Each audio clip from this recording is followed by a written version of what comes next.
Nepo?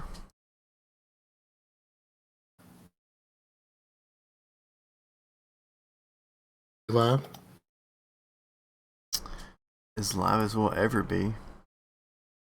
We live, man. And I'm seeing those green bars moving on that audio mixer. Well, that's good. So we don't have to like redo a whole stretch of the show. Well, last time when I was editing, I was like, "Holy crap!" That was like most of the show. We like knocked out everything in like 30 minutes, but we talked for like an hour and a half before that. Right. Like we had to go back and just kind of rerun it. I mean, I wasn't tripping. I mean, shit, technical issues happen.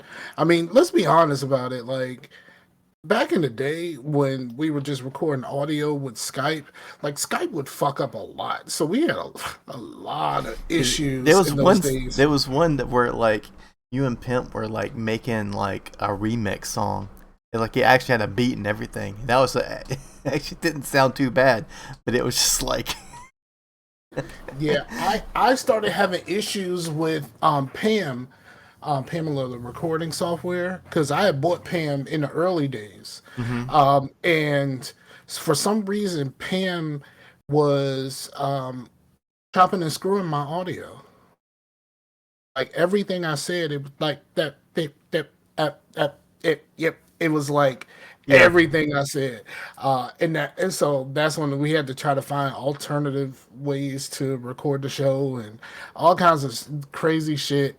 I mean, it got really bad. Right. So I mean, it's just really a thing, you know. Sup, Issues Blue? happen. Blue in the building. What's up, dog? Well, we needed him last time, so he could have told us, "Yo, I can't hear Scar." Right. Yeah, Blue ain't show up to the last show, and we had no idea that y'all couldn't hear me for like the first hour that we recorded. Man, I think we should just go into the show. I think, you know, yeah, I think we should get it. All right. Hey, what's going on, everybody? It's your boy Scarfinger, and this is Scarcasm. Chase is in the building. All of the Scarcasm peeps are in the building. Blue's in the chat. What's up, dog? And we are back in your ear holes. We were supposed to record last week, and Chase was feeling a little bit under the weather. And then, like, last Monday was a holiday. So Chase wanted to play Destiny, so he didn't want to record the show because he wanted to play Destiny. Yeah, it had been like a week since I played like anything, and I was like, man, I kind of want to just play some video games. Yeah, he said he was preoccupied last show. Word, you was preoccupied. Word. What you had to do that was more important than me? Ain't nothing in your life more important than me. I'm looking at the camera. I'm gonna say it again. There was nothing in Blue's life that is more important than me. Yeah, I never do that. I never like. I'm always like looking at you like I'm talking to you, but it looks like I'm looking not at you. I never like actually like look at the camera. It's weird because yes, most of the time when I'm talking to you, I'm looking at the screen. I'm looking at the screen, which is not like directly into the camera right there. So he said, "Well, listen, I'm pretty sure that there's a couple things that are above me in your life. I mean, your wife and your kids. What had happened was, and maybe your job." But I don't think there's anything else more important than I mean, because Blue, let's be honest, Blue is one of my internet besties. Like, you know what I mean? Like Rashani is my internet bestie, and I think Blue is one of my internet besties. Because I actually talk to Blue in places, you know, like, you know, we'll send a text message or we'll send the private messages in Discord talking about stuff that's not like for everybody else to see, because mostly we talking shit about people. Well, okay, let's be honest about this. I'm talking shit about people. Me. And Blue is just like, well, yeah. Man, so it's been a few weeks. I have not played a whole lot of anything different. There's an update to the division, and I've been playing that most of anything else. I have played I played a little bit of live, but for the most part, I've only really played the division. Um, and so like there really isn't much to say except for talking about some of the new stuff. Hmm. So when we get to that part, we can talk about that part. And but I have watched some stuff, and there's one thing I really want to talk about. Okay. Yeah, so there's one thing I really want to talk about. And but we'll get to that when we get to the things that we watching. I'm behind on a lot of stuff to watch. Like behind on a lot of stuff. I need to get to some things. But man, how's your couple weeks have been? Um, they've been good, but like it's always like the same old shit, you know. And I'm getting a little disenchanted with the same old shit. You know what I mean? Yeah. I think I need to change up some shit because it's just Well, like going to work and then coming home and playing some video games, and then I want to do something else. okay, here's what I think it is. And tell me if I'm wrong. Okay. I think you're starting to feel a little bit of senioritis. Like like how that how you start feeling when you know you about to be out of school. Yeah. And like and so you start like feeling like really kind of blasé about school in general. I think you're feeling that way about your life because you're making plans to leave where you are. Right. And I think some of that is like that's going to be in the future, but you're still looking This is forward to like it. this is my last 2 weeks. I know I ain't gonna be here, so I'm gonna, you know, whatevs, type thing. Right. Yeah, I think so. I think you got a little bit of senioritis. But I mean that's not uncommon, especially when you're in a situation like yours where you're looking to move to fucking Kentucky. Like, you know what I mean? Like Yeah. it's not it's not like you're looking to like change cities or whatever like that like I did. You're moving to a whole nother state, Yeah, which I actually never did that before. I mean, I've moved all throughout North Carolina, and North Carolina isn't a small state. I mean, it's not as big as like Texas or whatever, but you're like, oh, Texas is big, but there's a lot of like nothing in Texas. North Carolina yes, is like big, and like there's a lot of everything. yeah. Like there's a lot of towns in North Carolina. But I've never lived outside of Virginia. I mean, I spent most of my life until a few years ago living between Hampton and Newport News. So like that's pretty much all I knew until I moved here.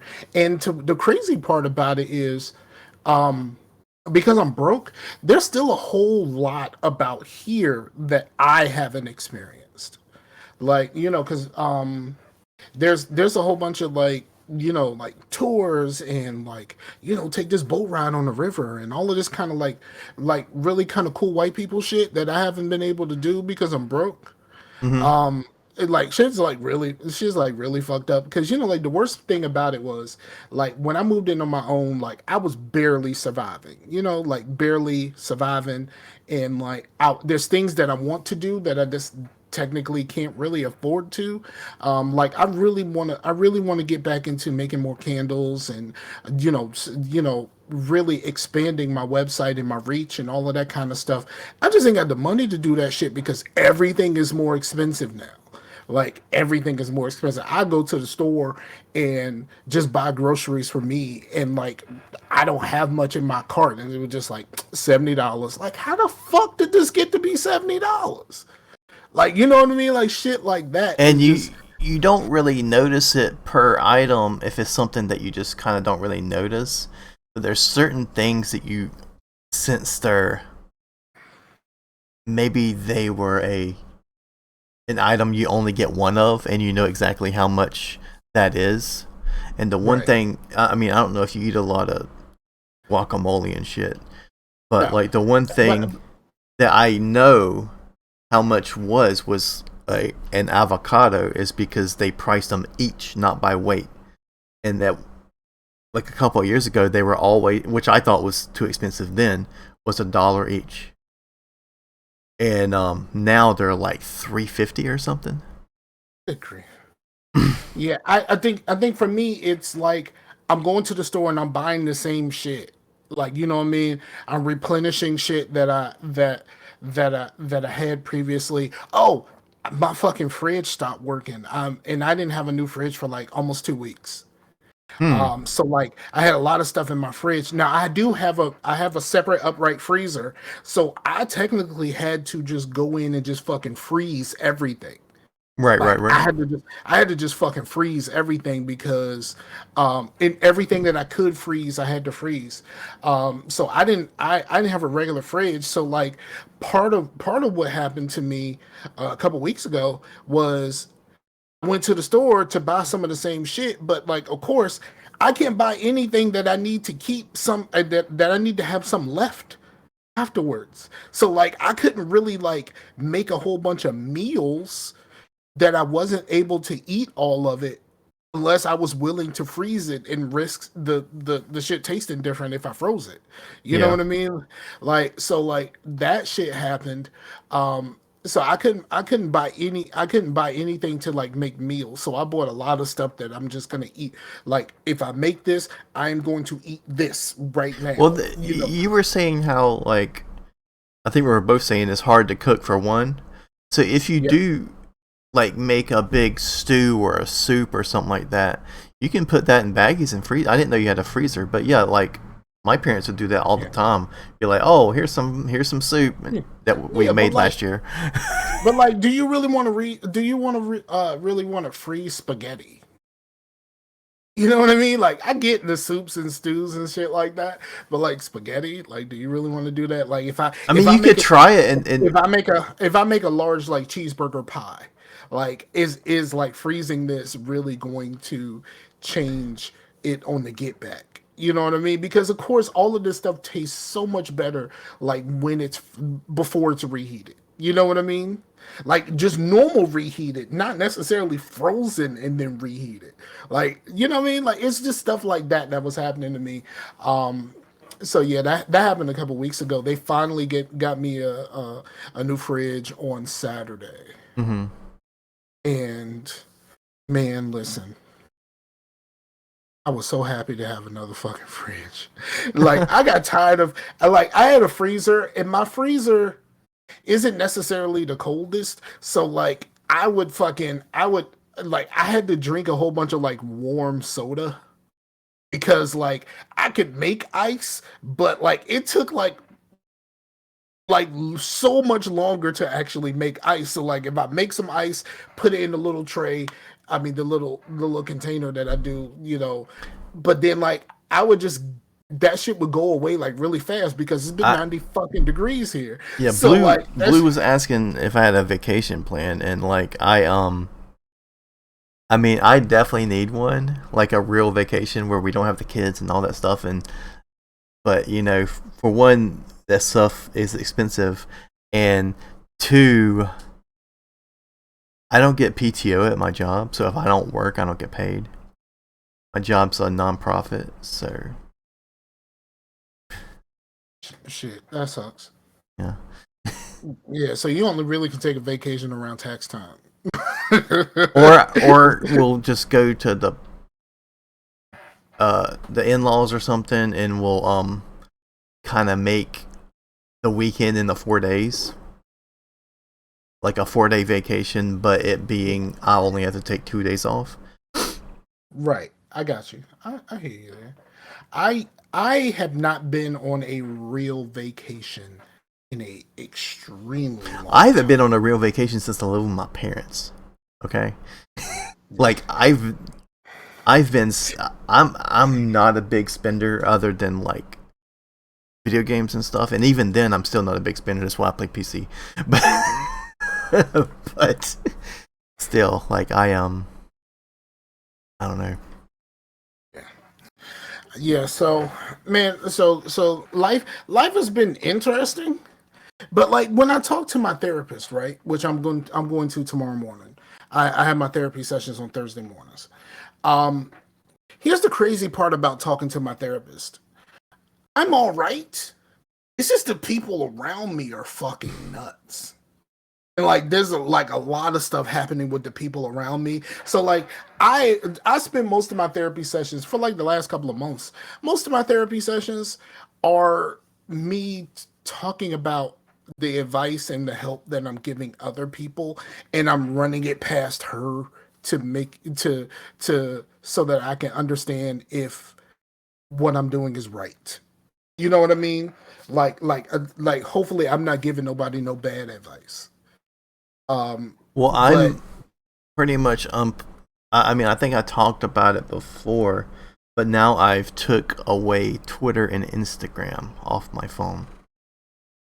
And so okay. now the only social media that's on my phone, which I don't consider really a social media since I kind of can control what I look at, is Reddit. And that's because I only see shit that I want to see, which is mostly nerd shit and funny shit. I am I do a lot of social media mostly during the week. On the weekends, I'm very light on social media because what happens to me is like work is kind of slow. It's kind of up and down. There's some days where work is kind of busy in the morning and then there's just not much happening in the afternoons. And then like so I do a lot of like looking on Facebook, occasionally looking on Twitter.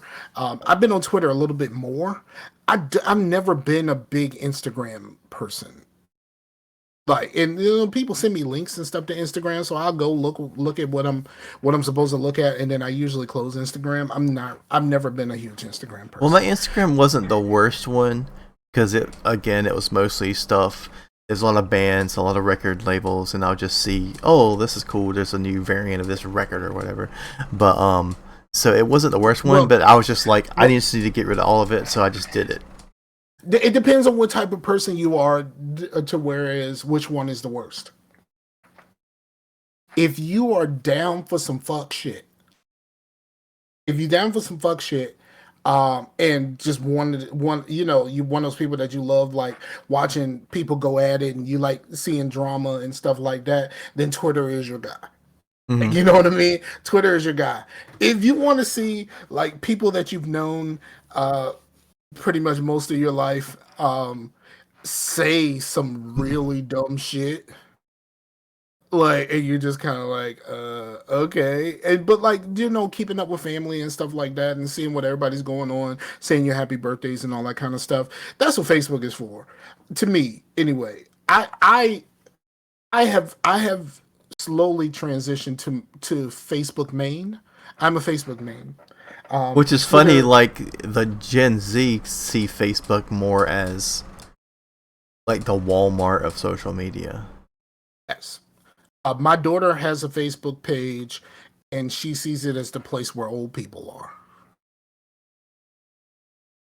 But I told her to get the Facebook page so she can be closer to family, because you know, like a lot of my family have Facebook pages and all of that kind of stuff. And I like need with to her tag being you in this picture. It's like so with adorable. no, it's not just that. It's just like, you know what, when I actually spend time around family and I have my daughter with me, it's like, you know, she was taken away from them and moved to Maryland when she was really young, so she didn't really have, like, she was 6 when all of this stuff really went down, like 5 or 6. So when all of this stuff really went down with my separation and all that kind of stuff, she was really young, so all of these people that she really knew, like, she didn't know them anymore. And it's just like, no, like, I really want you to know who these people are, because if something happens to me, like, these are the people that are going to keep your connection alive to the family, and subsequently on some level to me, because these are my family, these are the people that I love, you know, like that type of thing. Hmm. So that's why I wanted her to have a Facebook. um Blue said he hates Facebook. um but I am a Facebook main. And see, here's the thing about Facebook. Facebook, you know, when we talk about the ills of social media and how what changed in our society is crazy people were able to find people that thought like them. We're really talking about Facebook. Yeah. Twitter is something completely different. Like you can find people that speak your personal brand of crazy. I mean, I know we're really supposed to stop using the word crazy, but I'm gonna use it anyway. When you need to find people that speak your personal brand of crazy, you go to Facebook because that's where they are. And that's you can find them very easily. Um, so but like I Facebook is my main, and I'm not one of those people that like when Trump won they got rid of all of their conservative friends and stuff like that. I like to laugh at people too. You know what I mean? Why would I get rid of all of my conservative friends? First of all, I like to laugh at people. Second of all, I need to know what they fucking think of me and people who think like me. Like I really need to know this. Like there's a part of me that like wants to understand my world and like everything that's a part of my world. And that But is what I've known Facebook. you for a while, and I would consider you um maybe a third conservative. I don't know. Like I've you're more always said you're more. I've always I know some like super lefties, I've, and you're not anywhere close to them. I've always said I'm left of center. That's how I um say is it Google is finally going to merge Duo and Google Meet, so Hangouts successor will live on. I still use Hangouts. I've never switched to I've never switched to Google. I never switched to the Google messaging platform, whatever the fuck that shit is called. I still use Hangouts, and I still use Yeah, the I Hangout. don't like that. Well, Google Messaging is just Gmail. It's like built into Gmail, and I don't like it because when I go to Gmail, I'm going for email. I'm not going for chats. Yeah, exactly. But no, I still use my Hangouts app, and I've never switched over. I still, but right now, Hangouts is where I talk to my daughter and my ex-wife. That's mostly who I talk to there. Everybody else has pretty much gone away from there, into other platforms and things like that. To like Discord and things of that nature. So but like when I need to speak to my daughter, or if I need to speak to my daughter and my ex-wife, or just speak to my ex-wife, I have three separate rooms for that. Like I can speak to each one of them personally, and then we have one where the three of us are in there where we can have a conversation between the three of us. But that so I still use Hangouts every day, like for real. I still use that every day. um he said, "Don't fall into that trap. Don't let one line of thought define who you are." I am someone that defies expectation. Um, and I am a chameleon. Like I can fit into most situations. Like I said, my coworkers think that I am a completely different person than you think that I am. My coworkers think I'm quiet. You go into your job, and you're like wearing a turtleneck, and you have some glasses on and a coffee, and you're just like, "Hello, fellow employees." Yeah, because I mean, here's the thing about me being at work. Um, I was so used to being in storage where I was working mostly by myself or with one other person, and I was dealing with the public directly. Now I work in an office full of people. Like the guys come and go when they're going to or coming from their jobs. The office staff. There's about five or six of us, and those are the people that I work closely with every day, and like all of them have their own issues. So like me going to work kind of makes me feel better about my life. You know what I mean? I don't say too much because a lot of them got shit going, and I'm just kind of like, you know what? My shit ain't so bad. Like, you know what I mean? My shit ain't so bad. Like, to be honest, I don't have any like real issues in my life right now. My only issues are financial, for what we talked about earlier. my only real issues in life right now are financial. And I wish that there were Argyle sweater vest. right. If Scar ever shows up with a sweater vest, I'll pass out. I used to have a couple of sweater vests, but let me tell you, Argyle? they weren't Argyle. They were solid color. Okay. They were solid. I loved those things. Like I really did. But I'm also fat, so like the more layers that I have on, the hotter I get. Even when it's freezing cold out, I can deal with the cold way more than I can deal with this with summertime. Like these last couple weeks, where it's been up and down between the 80s and 90s here, have been the worst for me. Well, it hasn't been so humid, well, at least down here. Like it has been tolerable. I mean, it's been hot, but there's been some swampy days, like right after it wanes, and you feel like you're just like swimming. That's the worst. Yeah, that is definitely the worst. Humidity is the absolute worst. But I'm not close. I'm not where I am now is not as bad as where I used to be. Because remember, I used to live right on the coast. Right. You know what I mean? I used to live right on the coast, so humidity was the worst there. I'm a little bit more inland, so I'm not dealing with it as bad. It's just like I just don't like heat. Don't like the heat at all. And like even when it's cool outside, if I got on a sweater vest, that's way too many layers for your boy. And like my underboob sweat is like the worst. And like I have to put on extra deodorant under my underboobs to make sure that my shit doesn't bleed through my shirt. Which, to be honest, I got a little bit of bleed through right now, but you can't really see it because it's cut off in the video. Because it's fucking hot. I'm upstairs and it's fucking hot. Oh yeah, that's one thing is like when you're podcast, you can't have no fans going. Right. Well, I do have my ceiling fan going right now. Well, ceiling fan ain't loud as a regular fan, dude. Right, and it's giving me a little something, but it's not giving me nearly enough of what I need right now. But yeah, man. So like, I think I would probably. If my finances was right, I think I would dress a lot differently. Like a lot differently, like a lot more button ups. Like that type of stuff. I think I would too. I've always wanted to do one of those like things where you can order and say I want this style and kind of like get like a work, but I just don't have the money for that shit. Yeah, you know?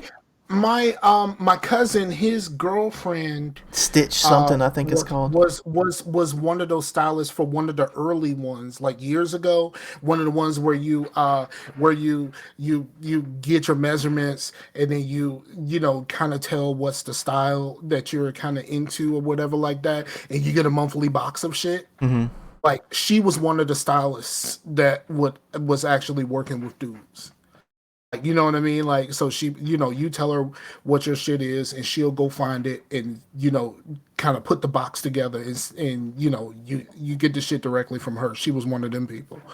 And she's really cool. She's really about fashion and all of that kind of stuff. I mean, I'm not really a fashion dude. Like I love the kind of classic man look, like, like a button up. Have you seen the pictures to where like they'll have like a famous actor or whatever, like maybe like Robert Pattinson or something, and be like, wait, what the hell is he wearing? And it just looks like regular clothes.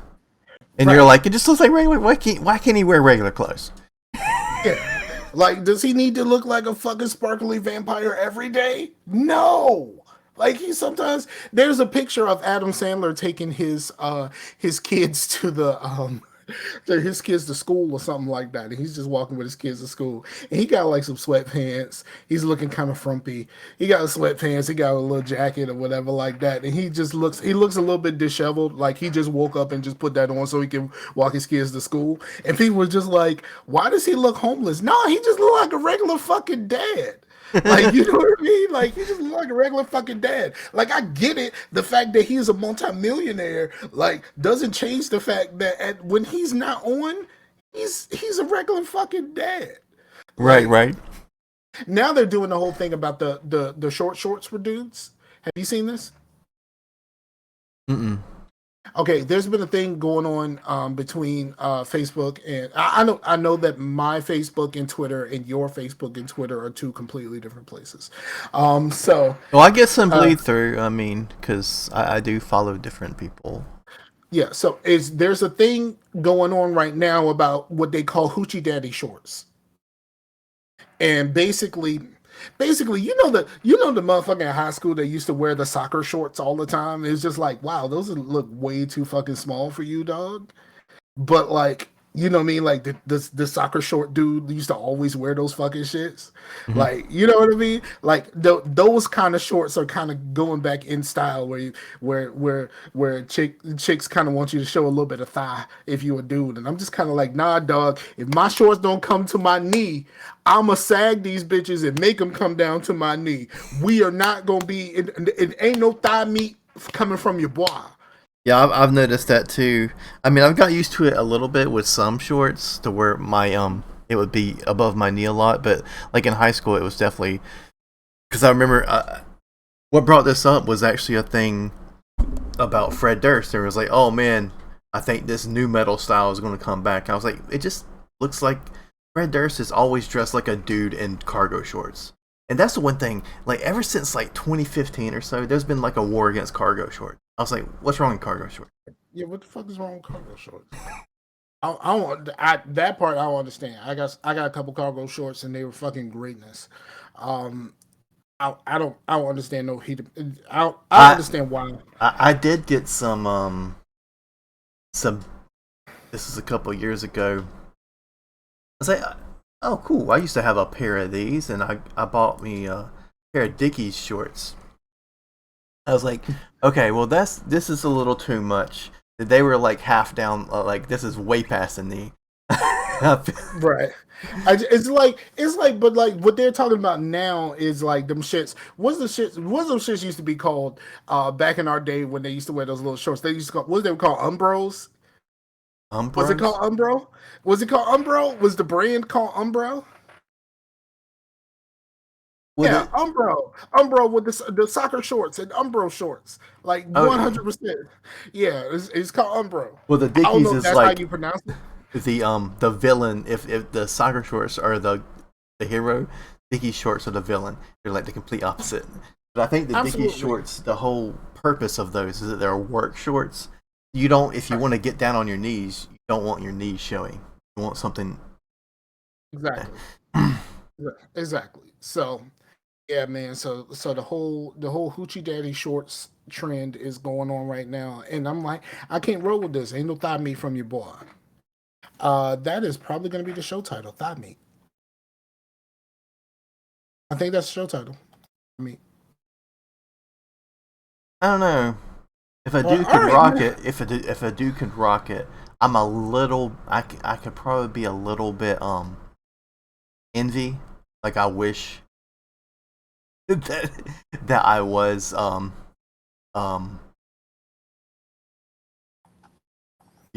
because if I tried to rock it, I would just look like Patrick Starr in some hoodie short. Okay. You know what I mean? But I don't know. But yeah, I'm just not that into what I wear.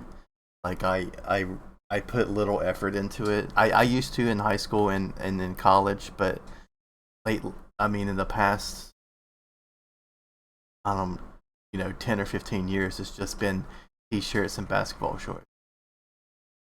Yeah, I mean, I have to, I can't wear sweatpants to work, so like I have to, like for real, for a long time, like I would not wear jeans.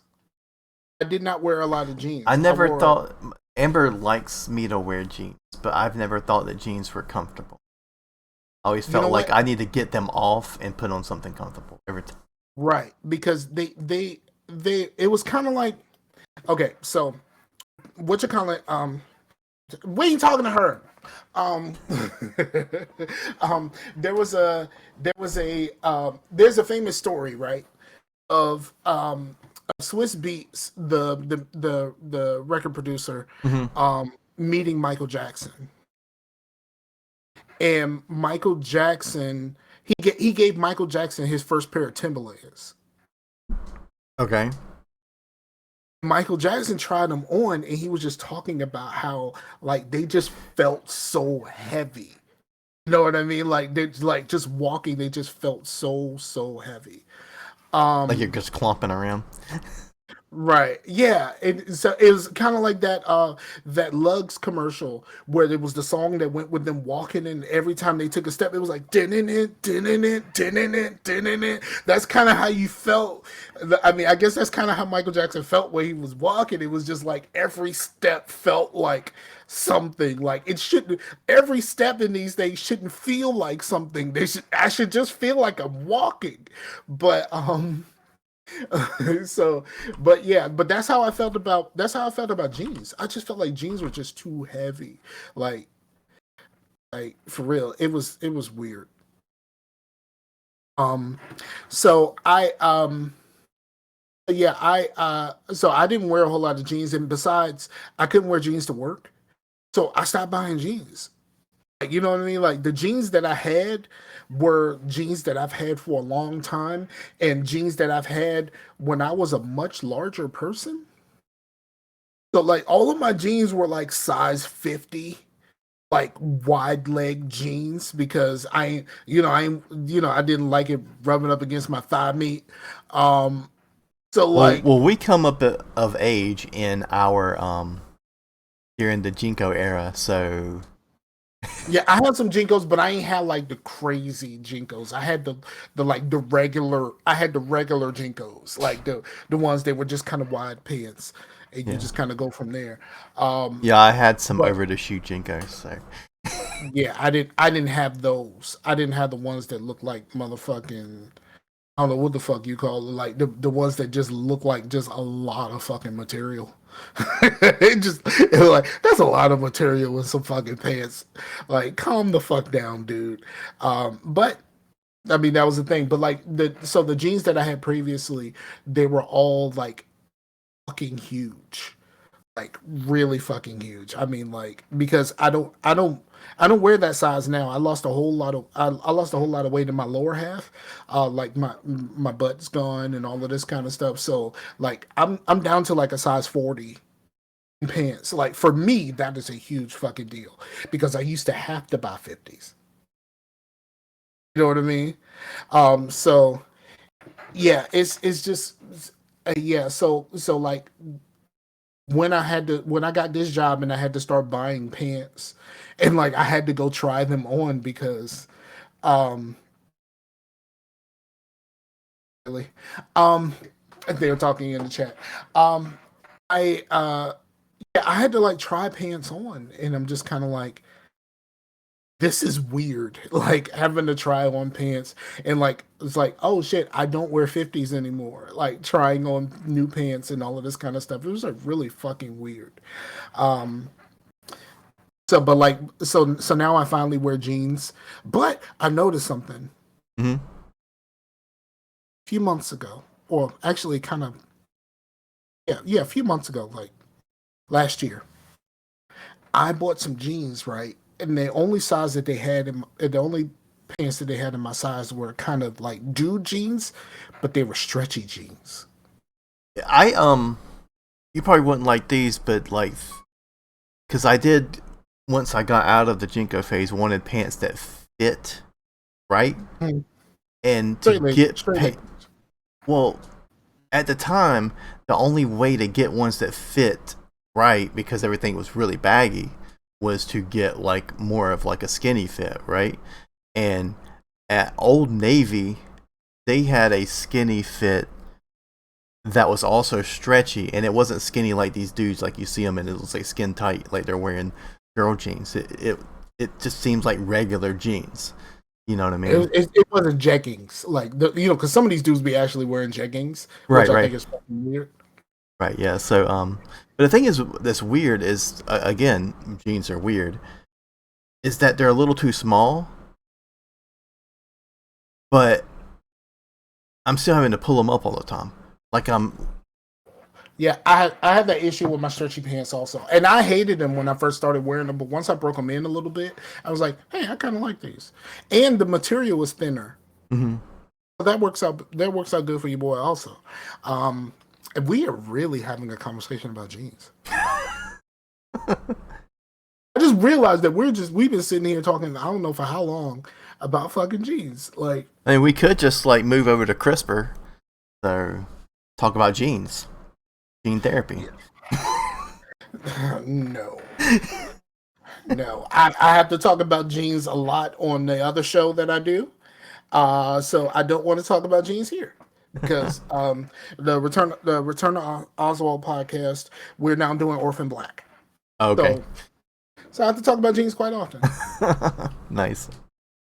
And Orphan Black is fucking phenomenal. If you have any interest in Orphan Black, they took it off of Amazon Prime. So like, you got to find it elsewhere. I wanted to bring this. Kind of goes into a topic I kind of wanted to talk about because, like, I think we're wait. okay. Wait, let me finish this. But if you have watched it and want to hear like three guys basically talk about it in detail, I have seen it multiple times. Rashani has seen it once, and Brandon has not seen any of these at all. So like we all have different views on it because like Rashani is like talking about, like, Brandon is seeing it for the first time, so he's seeing everything with fresh eyes. I've seen it a lot, so like the idea, like I know everything that's coming, so like there's a lot that I can't say when some of the conversations happen, and then Rashani is watching it for the second time, and he's noticing things he didn't notice before. Like that type of stuff, and I think it's a really good show. Return to Oswald, but those episodes are called Another One. You should check out that. I actually bought a Return to Oswald shirt. I'm wearing my Nepo shirt right now. Actually, Nice. Mm-hmm. I'm wearing my Nepo shirt right now, but I actually bought a Return to Oswald shirt because I wanted to support the bro, and they were having a sale. The website was having a sale that he went through, T Public or something like that, T Republic or something of that nature. But Rashani has the information or whatever. So I ordered a shirt. I probably shouldn't have ordered the shirt. Financially, I thought I was in a position to swing it, and then once everything kind of settled and my accounts settled, I was short for something that I thought that I shouldn't have been short for. So fun times for me. But yeah, it happens, man. But yeah, so check that out. And is really picking up steam. Like the things that Rashani is doing to like get the show out there is really good for us. And we getting some feedback on shows and stuff like that. I know once I'm in a better financial position, I'm probably going to do the same thing that he's doing, where he has a service automatically retweet shows and all of that kind of stuff. And they were like retweeting shows because like we have one feed, but this is our third show we've done on this same feed. It's called Return to Oswald because it started off with the show Oz, the HBO show Oz, and then we moved to Playmakers, and then we moved to now we're on Orphan Black, and there's plans to, we already have ideas for what we want to do next after this, but this service actually just constantly retweets out the show and all that kind of stuff, and it's gotten us some engagement. And I was really thinking about wanting to do that for this show, so we can get our name out there a little bit. And the service is called Podcast Overlord. They have their cool Podcast Overlord, huh? Mm-hmm. And I think it's like, I think the service is like, it's like $20 or something like that for 3 months. Okay. And yeah, so like it's really good. And I think there's an ad at the beginning of another one, and I believe there's a discount or something like that, or a referral code or something like that Rashani has. Okay. But right, yeah, well, I also wanted to bring up a little bit the when we have guests, we probably need to start doing guests that also have current podcasts, because we always just want to like do our friends and stuff. Or normally we like to get people that people haven't heard from in a while, which is really cool, but doesn't really do a lot for cross pollination. See, I'm bad for cross pollination because I don't listen to a whole lot of podcasts these days. It's really bad because my commute is 8 minutes. So like, and that's really when I'm listening to podcasts.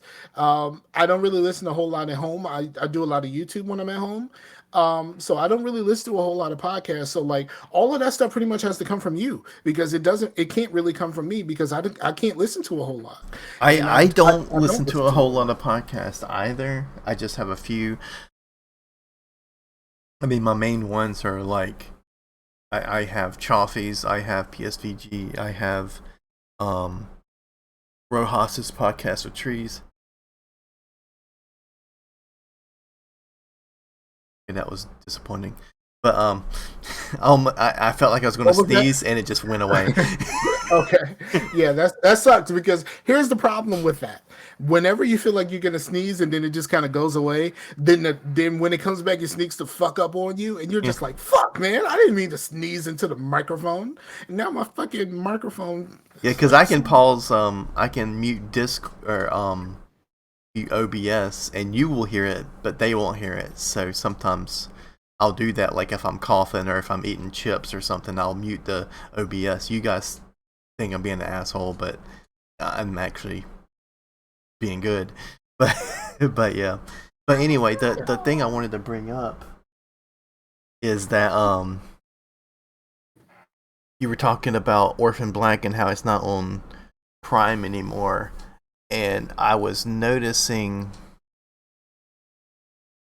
I'm not going to say from personal experience. I'm just going to say because I have heard that like when you go to like places like Pirate Bay and stuff like that, like if you're trying to look to pirate music, you're probably in a bad spot because there's not really much out there anymore. People don't give a shit about pirating music. You might find some really popular things, maybe, but for the most part, you're not going to be downloading the discography of.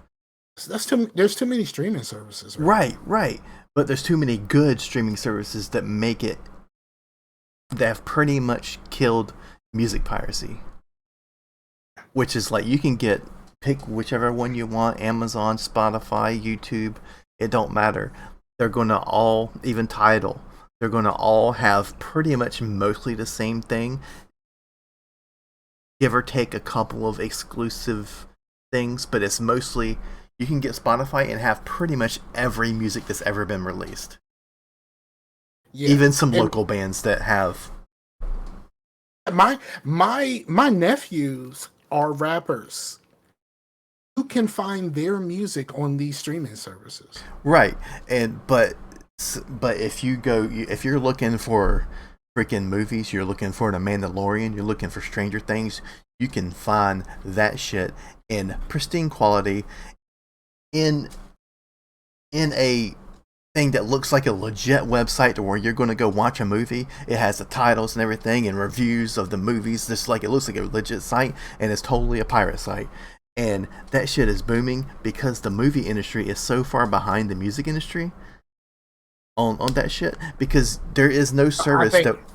Okay. I think the biggest problem with that. Here's the problem. Here's why the movie and TV industry is behind all of that. Because when it comes to music, you basically have 3 or 4 places that you would really go. Now, every fucking channel has their own streaming service.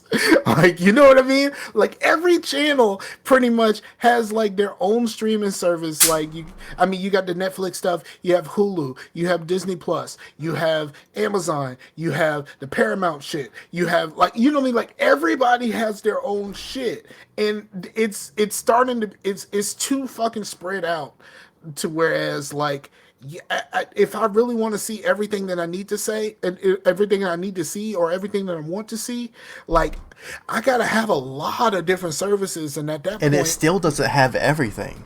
You're not right, gonna find like some random niche movie on Netflix that you might have to get the Criterion streaming service for, or some sort of weird horror like Shudder or something to right. find this weird movie, because it's not like something that's making a lot of money for Netflix, so they're not going to have it up there.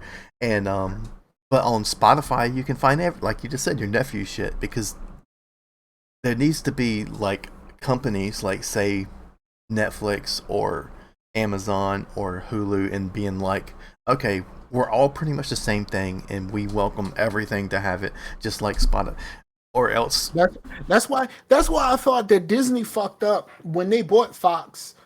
Um, they should have combined Hulu and Disney Plus. They should have just kept one or the other and put everything there. The fact that they kept Hulu separate from Disney Plus fucking sucks. You know what I mean? Like they bought all of that stuff. They bought all of the stuff, but then they decided to keep it separate. And why? Like it makes no sense for them to keep it. And then like when they finally got their Marvel shows back from Netflix, like Disney Plus had to do a whole thing where they had to actually put like age gating on their service because those shows are mature, Right. and they didn't have mature content on their service. So like then they had to add a whole age gating Yeah, the system and most all of mature this other thing was stuff. The Simpsons, and that's pretty tame by you know. Yeah, comparison. I mean, you would never think it was that tame, like the way that our parents were acting when the shit came out.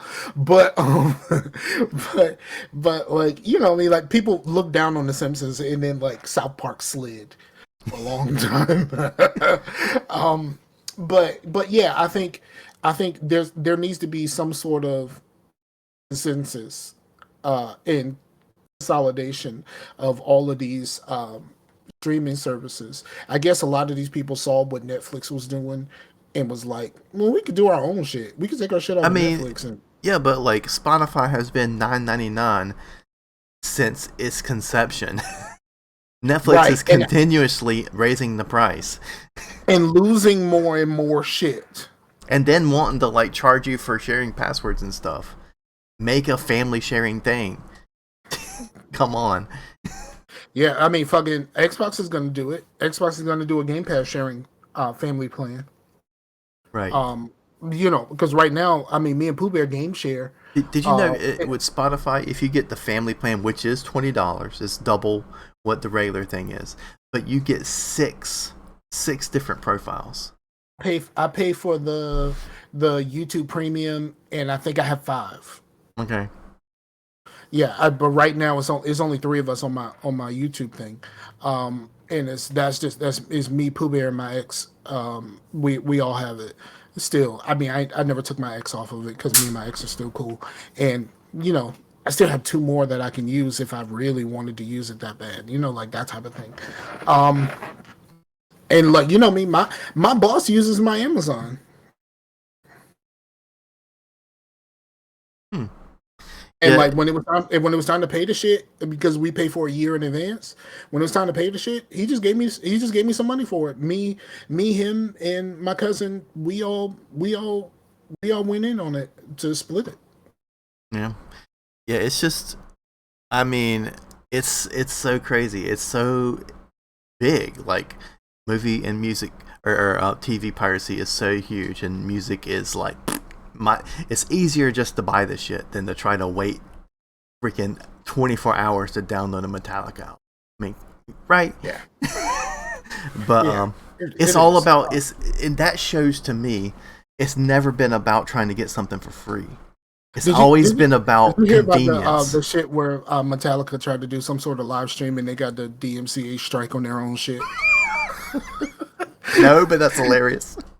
That's fucking hilarious. But yeah, that I think that happened like maybe it was a couple years ago or something like that. But they 100% like Metallica was doing some sort of a live stream or something like that, and they got struck on their own shit. Yeah.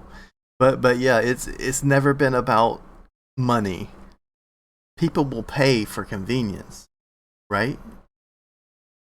That's what Apple taught us. That's the reason why a lot of these download places for music ended is because Apple made it so much easy. Like if I really want this song, it's just a fucking dollar. Right.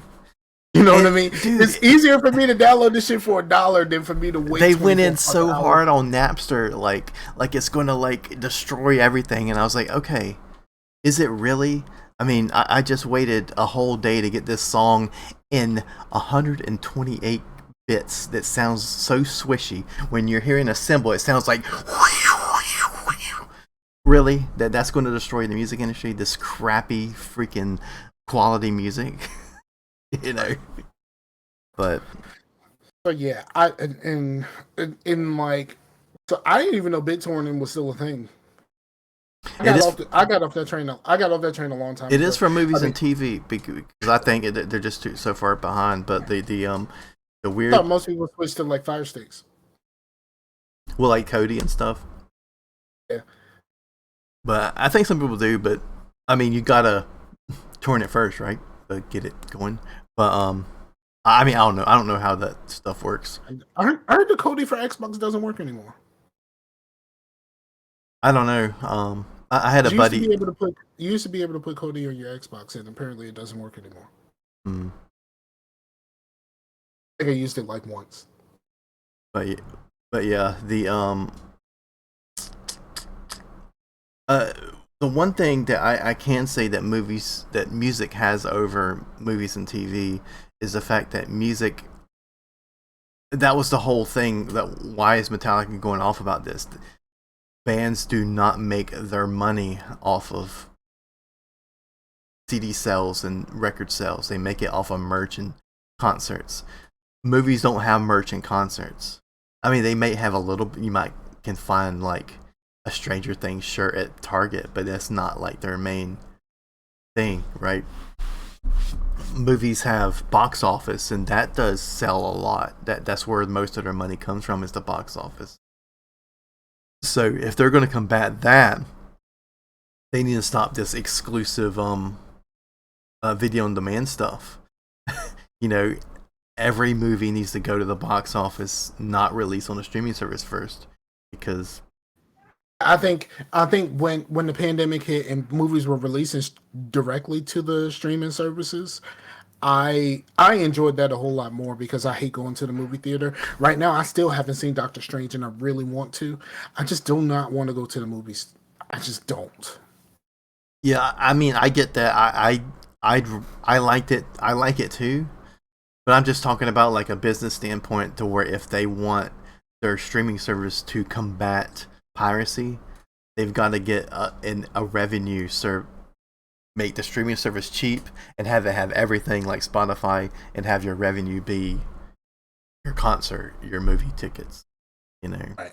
Yeah, that makes sense. All right, but speaking of streaming services, I have well, music streaming services. I listened to the Kendrick Lamar album, the new Kendrick Lamar album, a couple of times, Oh yeah. and man, listen, a lot of people don't like it. But I like it because so far out of his whole career, this has been the most personal he's ever been. Mm-hmm. Talking about like going to therapy and working through some of his issues and things that have happened to him in the past that he talks about on the album, and like and he talks about like the things that I don't think there's a running theme throughout most of the album, and there's like after a song or something like that, you hear someone tap dancing. Um, you hear someone tap dancing, and it was like, it's it's basically like these are conversations that we need to have with ourselves and with our people, and stop tap dancing around the issues. So there's a theme of that throughout the whole album. I really enjoyed it. It's not something that I'm going to listen to when like I want to listen to a bop. You know what I mean? Like, you know Well, what I mean? he's Like, it's never not. really been about that. He's never been a banger. But yeah, he's had He's some not bangers, he's not Flow Rider. You know what I mean? right? I mean, he's had some jams that you want on your playlist. But this is long form storytelling. In the way that a lot of artists don't do. It's very personal in a way that a lot of artists aren't. Um, it's way more honest. And like there's one song on the album, and it's really the whole song is an argument between him and his girlfriend. Like that's the whole song, and like they are really arguing with each other, and they're taking shots at each other, and they're just doing shit to piss each other off. And like, I know that if I say this thing right now, it's going to hurt you, type thing. But obviously this sounded like a conversation that they needed to have. And like they needed to drop the pretenses and be honest with each other. And like, I mean, I enjoy it for that. What do I say? This is his best album? Absolutely not. I would give it an 8 if I'm doing a rating scale. There's a couple that I like more than this. What's your But favorite? Well, I mean, are you the type of person like me that can tell the difference between someone's best and your favorite? um, my favorite, honestly, is one of the earlier ones. Is Section 80. Section 80 such well crafted, and like as a young man he was just so light years beyond what a lot of people's understanding was. Like it was like it's like Section 80 is a young man coming to his own, looking around, and You like wanna wear this these? is this is what no, So this you is can be what like, this I is like the what old stuff better. no, no, never. I'm not one of those people because I really like Damn. To Pimp a Butterfly, which is most people's favorite of his, it didn't hit me in the same way. But I really I like like that one a Damn. lot, but I think I like Mad City more. I Good Kid, Mad City. I think Good Kid, Mad City is second for me because it was telling a story. I like the fact that it tells a story, and like Damn, the way that Damn tells a story, and like you play the album, and then you reverse all of the songs. You play them backwards, and it tells a completely different story. Yeah, because then it'd be like, yep, yep, yep, yep, yep. No, you're not playing it in reverse. You're reversing the track list. I know, Um, I know, but I um, but like there's some stuff that there's some really clever things. Like on Section 80, there's a song called No Makeup.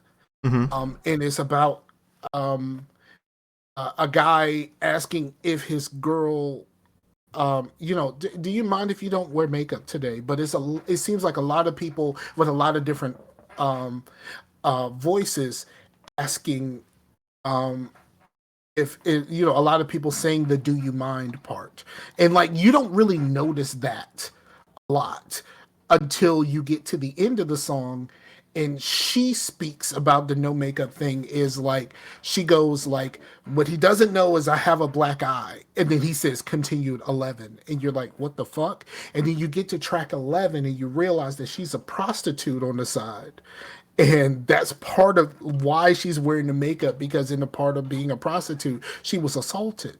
Like, you know what I mean? And like the life that she led that led her to that moment.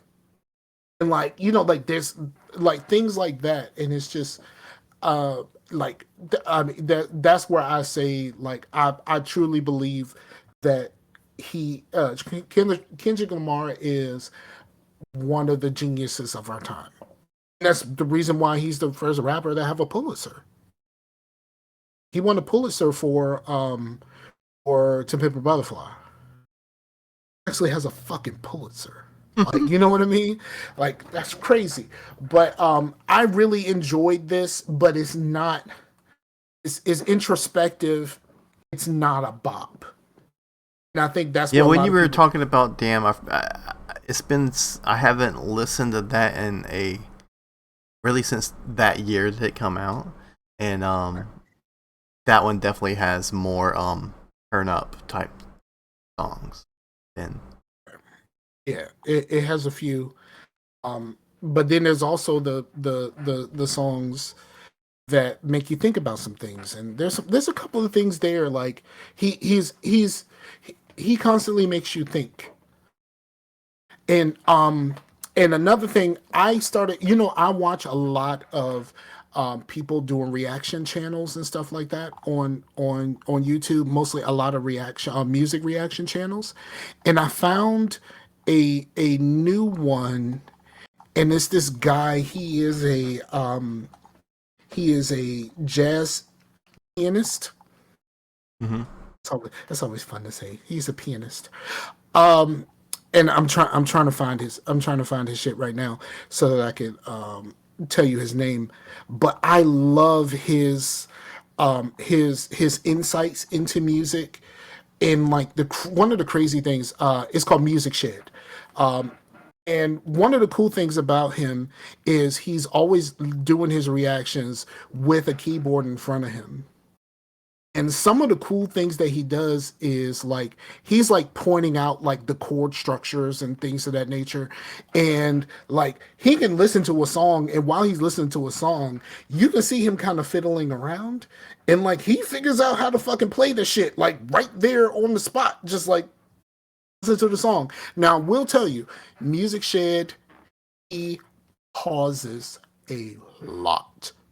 Talk pauses a lot. So if you're one of those people that want them to listen to the whole shit then talk about it, this ain't your guy.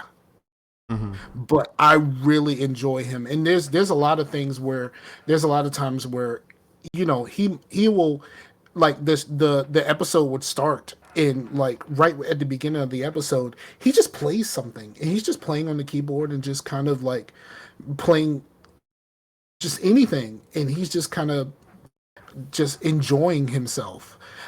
And I love his he's a Jewish dude. But I love his reverence for black music.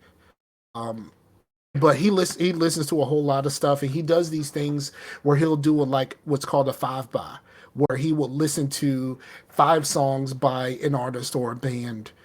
But like I think like one of his sons or someone like that that's behind the camera that you never see.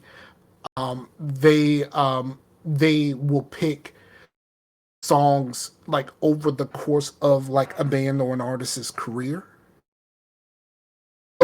So like he can see like what they were at the beginning and how they progressed and how their sound progressed and things of that nature. He did a lot of Kendrick Lamar songs. He didn't do the whole album because I mean it's basically 18 songs, like a double album, but like a lot of the songs are short, so it's only like 70 minutes Mm-hmm. total. So like it technically isn't, but it is, that type of thing. But he did a deep dive into Kendrick Lamar's new album and listening to different songs and things of that nature. And like I really, really enjoyed his content. I subscribed after listening to a few things, and then I went back and I watched some of his other stuff, and I watched some of his five buys for like Incubus and all of this other like other bands and stuff like that, bands that personally he's never heard before. Um, his Linkin Park his Linkin Park five by was very interesting. Um, of how he was noticing like the differences in their sound going through different albums and things of that nature. Like it's really like it's very kind of music nerd. I'm way more into music nerd shit than I am anything else these days. But like if you have any bone in your body that is interested in something like that, check out Music Shit. I really dig that dude. Cool. Like the only thing that's like kind of, I mean, I listen to a lot of experimental shit, but the only thing that I would consider kind of music nerdy, I guess, would be like the jam band type stuff. I'm not really into like progressive. I mean, I do like some like earlier progressive rock from the 70s, like the Pink Floyd and stuff like that. But like for the most part, when it gets really as it goes along, like late 70s to towards the 80s, progressive rock is what became arena rock. It just got really corny and became like Genesis, and it split off. It went arena rock and also went adult alternative. Like Genesis became like adult alternative, and then like Journey became like arena rock. You know what I mean? And I've Yeah. never So you're into talking that shit. you're talking about listening to the music itself, being nerdy and listen to the music itself. Like I'm talking about being nerdy it to the point of someone explaining to you the music, like why this is making you like why these chords make you feel a certain way, like that type of stuff. Like the deconstruction of the music and not just listening to the music is what I'm talking about, as opposed to what you're talking about. Okay. Well, I do know that if you want to understand why pop music or any sort of even like pop or R&B, anything that's kind of in that kind of like top 40 pop sphere, listen to a piano version. And you're like, holy shit, this song is beautiful. But you didn't notice it was beautiful because of all the, the updo that they make to make a pop song bigger than life. But also keep in mind that that's one thing I said I like about the music shit, because he's sitting there in front of a keyboard the whole time and he will play some things from it, and it's like he's like okay, they're using E minor, D flat, like he's and then he's like and then he will use those chords and he would play around it, because I guess a lot of his music is improvisational. So it's really about he'll use those chords the way that they use them in the song, but then he'll use those chords to play something else. And it's just like, oh, that's why that works. You know what I mean? Shit like that. So yeah, it's really I really dig it, and I listen to a lot of reaction channels. Like I pay attention to a lot of reaction channels. There's one thing that's happening in reaction channels that I fucking hate right now, and I spoke about this on a different show. I spoke about this on Return to Oswald. Okay, so you've seen the movie 8 Mile, right? It's been a long time. Okay, but still, you've seen 8 Mile. Okay. So there are reaction channels that watch the final battles from 8 Mile without watching the movie. This shit is driving me crazy, because these people have thousands upon thousands of views. But because they didn't watch the movie, they're missing so much of the references. Like why these people are saying these things to each other. Like like again, like they why they're speaking about Cheddar Bob shooting himself, why he starts talking about them jumping him, and why like all of these things, like that all of this stuff is cut out because it's just the actual like battles. So like when you get to the last battle, like the part where Cheddar Bob comes to him, and Cheddar Bob is the simple dude, but he's just like, what are you gonna do? Like they're just gonna keep saying all of these things about you. And that's when he gets the idea to say all of these things about himself in order to give Papa Doc nothing he can say in response. Didn't watch the movie, so they don't know this. And like that scene is cut out because it's just these battles. It's just battle for the battle. The battle is nothing of the things that happen before it. It's nothing of the things that happen in between. And it's just weird to me. It's weird to me because there's so many references from the movie in in what he's saying, especially that last thing where he goes off and talks about himself, and he talks about living in a trailer park. He talks about like all of these things about himself that you learned watching the movie, these people have no fucking idea. They're just listening to him rap and they think that he's just rapping. No, he's recapping the fucking movie for you. Like, you know what I mean? Like, because technically, I think someone said that Eminem basically wrote all of those battle raps at the end, wrote all of those, um, and then um, like you're missing the part where when he starts talking about the final dude, when he starts talking about he starts talking about Falcon, because you know Anthony Mackie played the dude that he was supposed to face at the end. When he starts talking about him, you know, he starts talking about him personally, about his life outside of the persona that he created. Well, if you didn't watch the movie, you didn't know that his girlfriend, who the other guy in the other group ended up fucking, she told him all of that. Like, you know what I mean? You don't know any of that. And that's the reason why, and that's the reason why he's shocked at the end of the movie. Well, I mean, spoiler alert, he's shocked at the end of the movie and he can't speak. He can't speak because Eminem talks about himself and then he talks about him and his personal life outside of his gangster persona. But like, if you didn't watch the movie, you don't know any of this. And you don't know why he knows all of this. And you don't know why he took all of these things and he used it in his rap to win. Like it's like it's like watching someone play the end of Crackdown. And you didn't see all of the things that they had to do to get to that point to be able to beat Crackdown. You know what I mean? Like you know it's the watching someone play the end of Zelda and like you don't know all of the things that they had to get in order to get to this point. Like all of the trials and tribulations and going back to different areas with different skills now and all of this kind of stuff to open up different areas like you know like Metroid and stuff like that. Like all of this stuff, you know, like because you play Metroid and some other games and like there's things that I can't access because I don't have these skills yet. Right. Then like and then like when I get to the end, I now have all of these skills. I practice them. I know what I'm doing. I can get to the end of this and I can do my thing. But like if you don't know the process, then that doesn't make that makes the end not meaningful. Me anyway. But yeah, I've seen that, and I just thought that was weird. I saw one of the people that I watch. He watched the end of 8 Mile, and I was just like, that's weird because he didn't see the movie. And then I looked it up, and like, there's a lot of people doing that, and I just thought that was just super weird. But it's a very popular video to react to. I just thought the whole shit was odd. It's really fucking odd to Well, me. I think reaction stuff for the most part is kind of weird because it's kind of like that.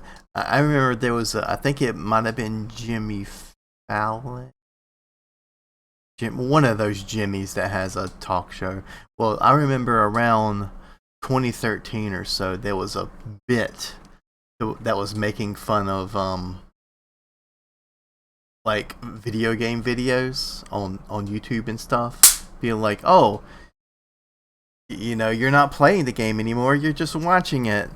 Well, the next step, it's this person watching playing the game, and that's kind of where we are now. Like it has come to fruition. Well, I mean, with the exception of the Buffalo shooting, I think Twitch has been a great thing for video games. I think so too, but like the I'm reacting to a stream or a video is kind of weird. You know what I mean? I'm watching someone else watch something. Well, I hit the microphone. I don't necessarily feel that same way because I watch people play a lot of games, and I watch people play a lot of games that I don't want to buy or can't necessarily afford to buy right now. If it's not on Game Pass, I ain't really getting it. So like, you know what I mean? Like I'm watching people like the 2 Point Campus got delayed, right? Well, yeah, the kind of games that you're into, that makes a little bit of sense. Like watching someone play Car Mechanic Simulator isn't going to spoil Car Mechanic Simulator for you. Oh, but I watch people play other games. Like my daughter watches people play like Telltale games and shit like that. Yeah, but it doesn't. But the thing about it is, for the young people, it doesn't deter them from wanting to play the game themselves. that's weird though.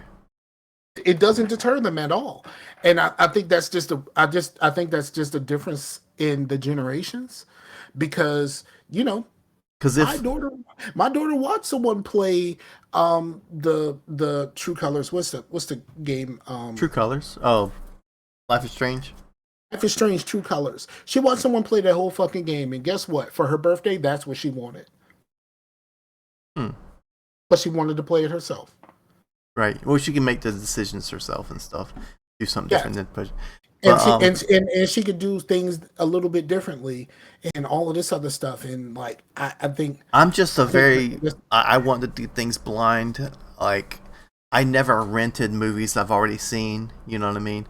I've already seen it. I'm going to buy the movie to have if I want to watch it. But I wanted to. I think that's for me. I think I've gotten into a lot of reactions, so I like watching people react to things that I've seen, and that like I know what's coming, and I do that with music that's different. too. Like, that's not what I'm saying. no. But I like to watch people react to things that I've seen before. I like to watch people react to music I've heard before, because like seeing them react to it the first time is like experience I can never have again. But I can watch someone have. Isn't it weird seeing someone that looks like they're probably around our age and they've never heard Rage Against the Machine before? You're like, it's hard to believe. You'd be surprised. You'd be surprised because one of the most famous videos that music channels react to, there's a really good drummer called Larnell Lewis. Larnell Lewis is mostly, he's a jazz drummer, and he does like funk and so a little bit of fusion stuff, but he's never heard Enter Sandman before. So he listens to So Enter he's Sandman. never been to a Guitar Center before as a musician? He said he's never heard Enter Sandman before. So it's a Drumeo video of him listening to Enter Sandman, and he listens to it. Then he tries to play the drums for Enter Sandman himself. And it is one of the most popular videos. If you have especially if you have a drum focused channel, it's one of the most popular videos. Like absolutely one of the most popular videos. I mean, Larnell Lewis himself is fucking phenomenal. He is a fucking phenomenal. And like, let's be honest, there's a couple of parts that he missed, but Larnell Lewis's drum track for Enter Sandman might be much better than Lars. And I know people shit on Lars. People shit on Lars a lot. But his drum track might be a little bit better than the original track. And like, he heard the song one time, and then he played along. And then there's another one where they give him a kind of jazz song with no drums. And then so like he listens to the song, and he has to build the drum the drum track basically to this song in his mind, and he plays it back. And it's another Drumeo video, and it's called Larnell Lewis hears a song one time and plays it back perfectly. But like, like this, like those, I love watching those. And two of the most famous reactions I like watching are they're both Snarky Puppy reactions, and they both get to points where something amazing happens, and you're just watching someone react to that for the first time. Watching someone react to Snarky Puppy's Lingus is like, it's an event. Like, when people see these videos, like, it's an absolute event. Because Corey Henry's solo, his key solo is phenomenal. Like, if you ever want to see someone go fucking Super Saiyan on keyboards, You need to watch that shit because it is fucking phenomenal. And like there, while he's doing his solo, there one of the other keyboardists, because Snarky Puppy has several, one of the other keyboardists is looking at him making faces, and like at one point he just like, oh my god, this is crazy. He gets up and he takes his headphones off. The guy who's making the faces, and like, holy fuck, this is the craziest thing I've ever heard.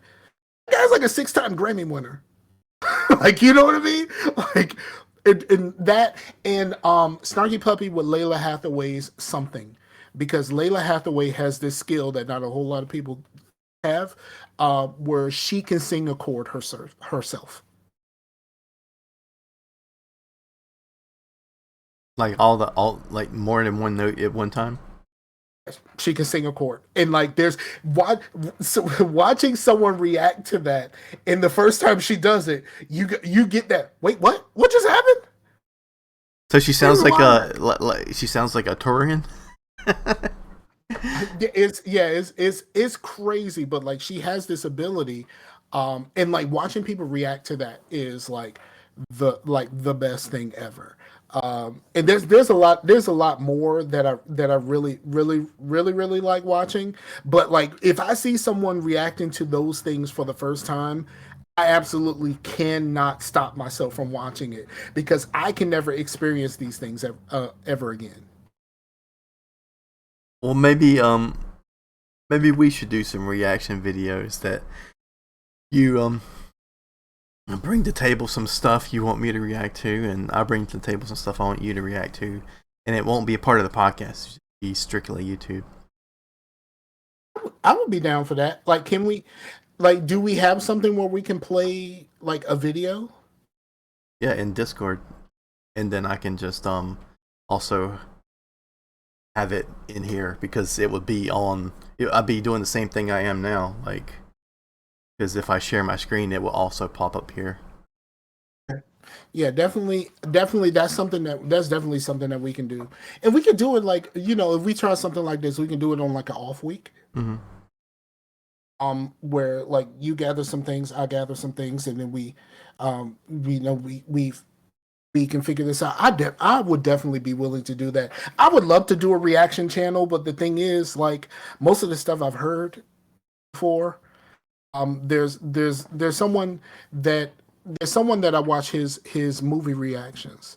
I watch his movie reactions because he's a brother, but he said, I've seen all of the hood movies, but I haven't seen a lot of these movies that most people think are classics. Like he hasn't seen a lot of stuff. It's so like he's watching all of this stuff for the first time. Stuff like The Godfather and Apocalypse Now and stuff like that.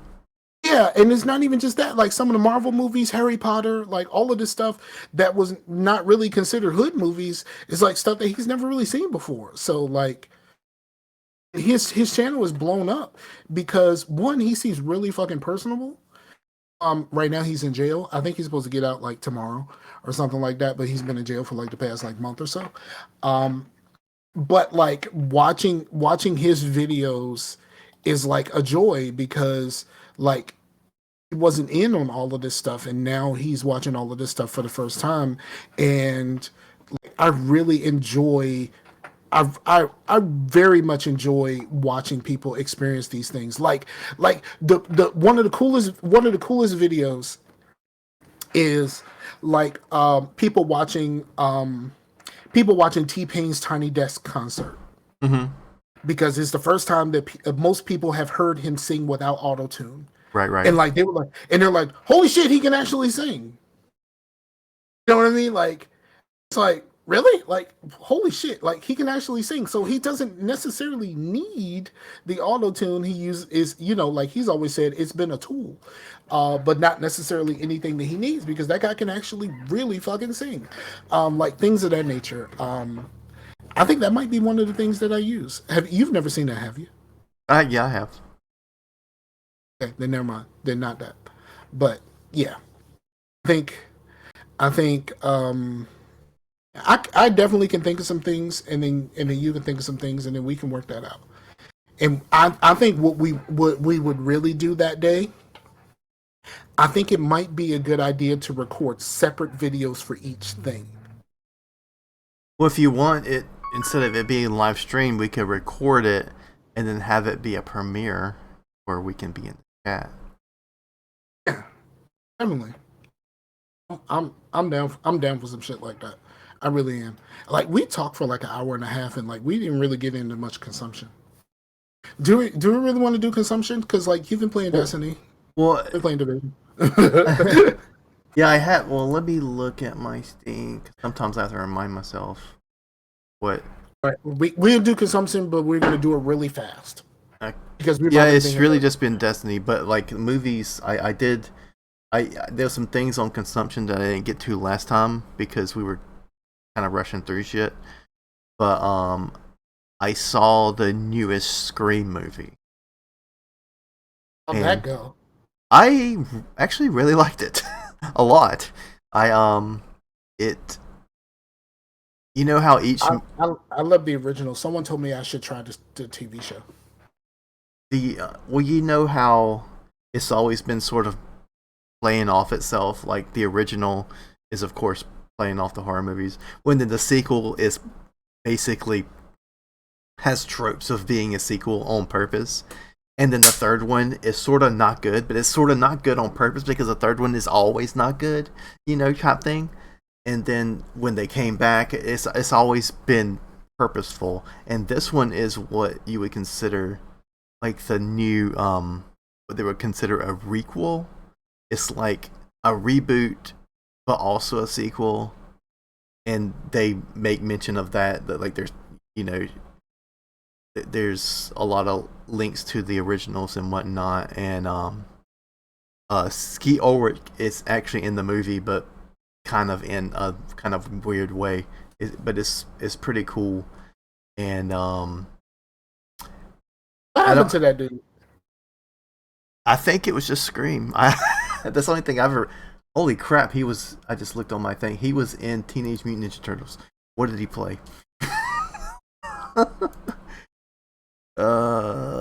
He was Thug, uncredited. Okay.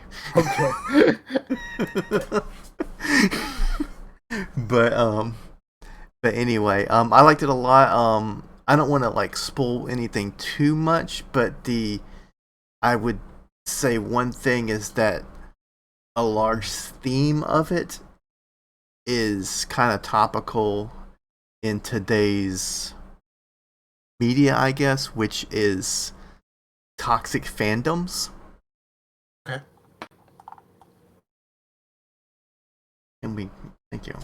I was trying to like get us moving on the screen. That makes sense. That makes sense. But yeah, if you like the kind of weird, like self meta thing that Scream has always been, then I would say check it out. It's pretty good.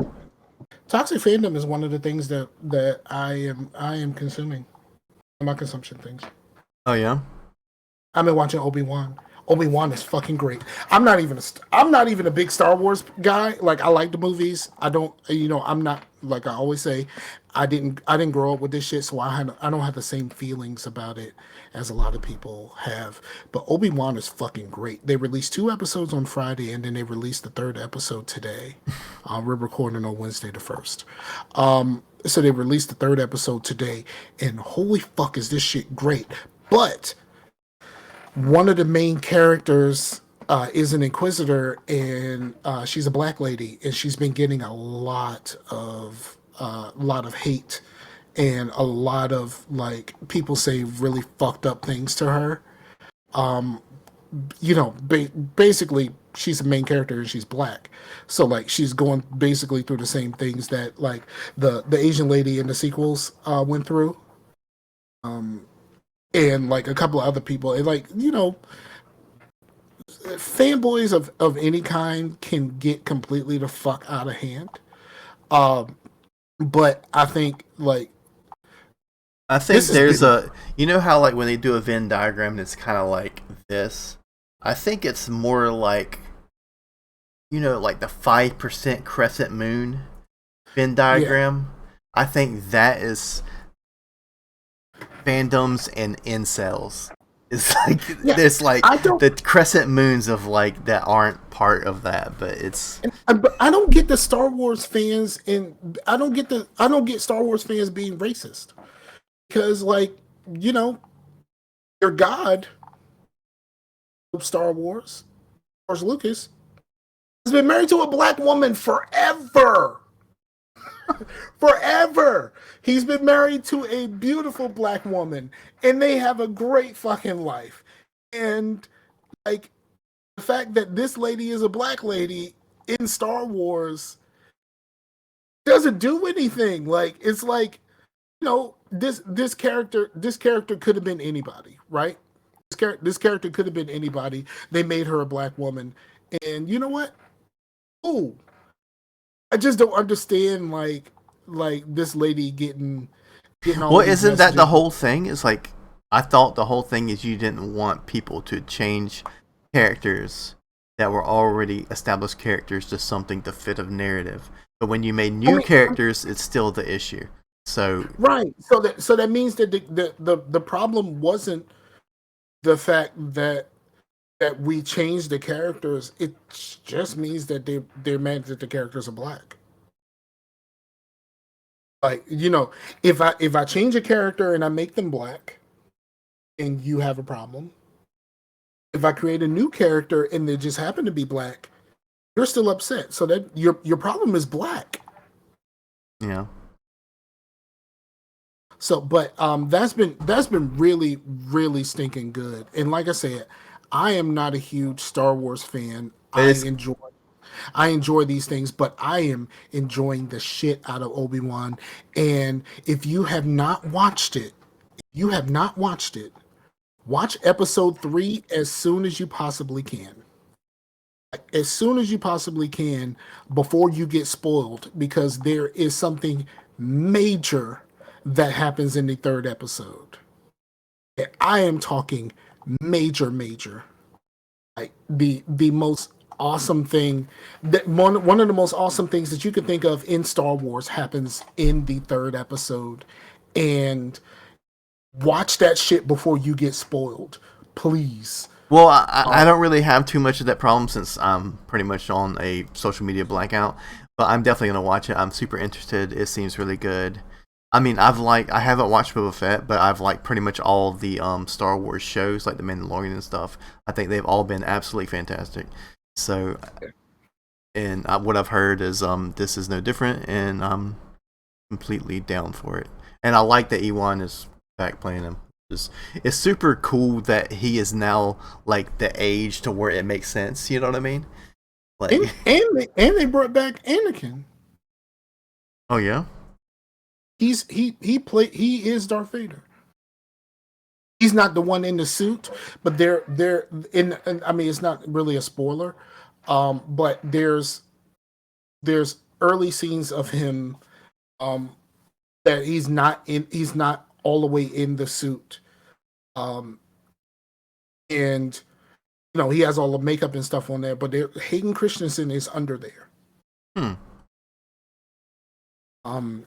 So I think that's kind of cool. But Hayden Christensen 100% is in this series. He actually came back. And that's saying a lot, that like he stayed away from this shit for so long, because of the way that the fans acted, where he's an actor. He just did what he was told. He just did what he was instructed to do. You know what I mean? Like the problem isn't him. The problem is what he was given. And like, I get it. George Lucas is your god, but like George Lucas told him to say this. George Yeah, Lucas, but it's the thing to where like you're like when the things get so political, but everything has always been political. yes. Like the freaking Night of the Living Dead is a political movie. You know what I mean? The what is it? The next, what's the one from the 70s? Dawn of the Dead it's about consumerism and all this stuff. You know what I mean? It's not just about zombies. But then it's like the guy that where he was like, when did Rage Against the Machine get so political? He was like, okay, that's like saying when did Fatback get so salty? Like, Right. Exactly. Oh, that's the countryest thing you've ever said. I just want to point that out. That's the countryest thing you've ever said. And then that's the only thing I'm gonna talk about was consumption of what I've been watching. But um, I have been watching people play Two Point Campus. It doesn't come out until August the 9th, so it really kind of sucks. Some people got some advanced copies and they're putting out videos. They can only do like the first 4 levels or whatever. So that's really cool that I get to watch that because I really want to play it. It's on Game Pass, so I'm gonna be able to play it on the first day. So that's gonna be awesome for me. And when it comes to what I've been playing, like you said, you play Destiny. I've been playing The Division. They came out with a new update. They added a new mode called Countdown. Countdown is really difficult. Like really difficult. It's an 8-player mode where you're in like 2 teams and like you're supposed to like conquer some things. And when I first started, it's very difficult, and I did not win at all. Like I did not succeed on what you're supposed to do in Countdown until I started using some of the new items. Like there's a new brand set, and that new brand set is fucking amazing. Some of the new weapons are fucking amazing. And I think if you haven't played the Division in a while and you have Warlords, you should try it. Get back into the game, try to get some of this new stuff, and then go into Countdown. You need to make sure your shit is right in Countdown, though, because Countdown can get really real fast. Kind of want to play the original one again. I would be down to play that. I mean, when me and my homeboy, we got a first-time chat viewer. Division is amazing. Black Haze. That's the homeboy I'm talking about. Nice. That's the homeboy I'm talking about. But yeah, we started with the first division. We started with the first division, and then we moved into the second, and we played the second one, like last weekend, right? Friday and Saturday. I think it was Friday and Saturday. No, or Saturday. It might have been Saturday and Sunday. We played till like 5 o'clock in the fucking morning. Like, you know what I mean? Like we're just banging shit out. So hold on, wait. I didn't see what Blue said. Obi-Wan is treading the line of retelling this reluctant hero story. How many times do heroes have to rediscover themselves? Boba Fett failed because of this. Mando succeeded because it didn't do this. The racism has to stop in geekdom. I don't think it's going to stop. The racism is not going to stop. But well, I think that's part of my doom and gloom in the past couple of years. Really, I don't think anything's ever going to change. Because if the 90s didn't change anything, nothing's ever going to change. Right. Racism is not going away until the aliens come, period. But even then, it's still racism. Yeah, but we'll all have someone to hate. Yeah, but because it's kind of like what happened after 9/11. Like that's why I said I think that racism is not going to be permanently done until the aliens come, because what happened in 9/11 when we all stopped being racist towards each other because we had a common enemy. Right. And for a little stretch of time, we had a common enemy, and there was a lot of peace. I actually heard "I'm proud to be an American" on the fucking radio, and I shed a tear. Like shit, I never felt more American than right after 9/11. Like I never felt more a part of this than when racist people had someone else to look at. So that is what it is. But he said it's treading the line between telling the story of the reluctant hero story. I don't think so. I think what Obi-Wan is doing is filling in the blanks. There, in a lot of cases, like the books and the comic books have been the ones to fill in the blanks between these movies, because this is 10 years. This is 10 years after Revenge of the Sith. So it's filling in the blank. So like, well, okay, so what happened between there? Like we know what happened, because Rogue One happened in the middle, and like a lot of people loved Rogue One. I think this is going to be better than Rogue One if they can stick the landing. They can stick the landing. This thing can succeed in the same way that Rogue One did. Boba Fett didn't succeed because of how they went away from who the character was, and they made him very passive. Like you got the world, the universe's greatest bounty hunter, and he was so passive. And it's just like that doesn't seem right. And then Boba Fett got saved by the inclusion of Mando. When Mando showed up in Boba Fett, the TV show, I don't give a fuck about spoiling this shit because there's been the Boba Fett has been the only miss of Disney Plus so far. Period. Boba Fett is the only miss so far. Everything else that they've done is great. Like see, like he just said, Boba Fett sucked until the Mandalorian showed up. 100%, because at that point it became the Mandalorian. Because most of it was on what Mando was doing in this situation. It wasn't about Boba Fett anymore. And that's why the end of that show succeeded where the beginning did not. It changed that character. Obi-Wan is not changing the character, it's showing you how he changed after between 3 and 4. There's a lot of time between 3 and 4, and by the time you get to 4, he's an old man. So like you don't know like what happened after he decided to take that baby and go to Tatooine, and what happens when that baby gets a message to go find him. 4. Like what happened in between there, and I think this is just filling in some of those blanks. So he said we're forgetting live action Mulan. I didn't watch live action Mulan because I refuse to watch Mulan that don't have no Mushu. Sorry, I'm sorry. I didn't watch it. I know a lot of people really didn't like it. But technically, Mulan was a theatrical release that got fucked up because of the pandemic, so they put it on Disney Plus, but it is not a Disney Plus direct thing. You know what I mean? So I'm not calling Mulan a Disney Plus miss. It is a Disney miss.